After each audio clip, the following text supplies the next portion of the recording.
In this tutorial, I'll show you how to clone a repository from GitHub to Visual Studio Code. This lets you download a GitHub project to your computer and work on it directly in VS Code. First, open your web browser and go to github.com. Then sign in to your account. Open the repository you want to clone. Then click the code button.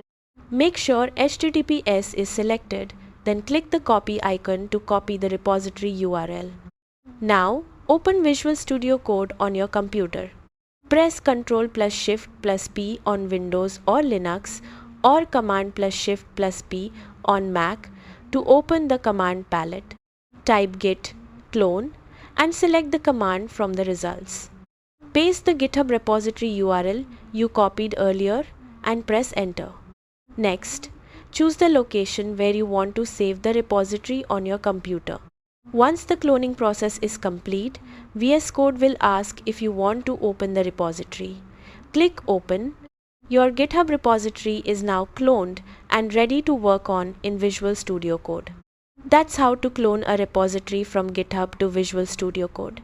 Thanks for watching.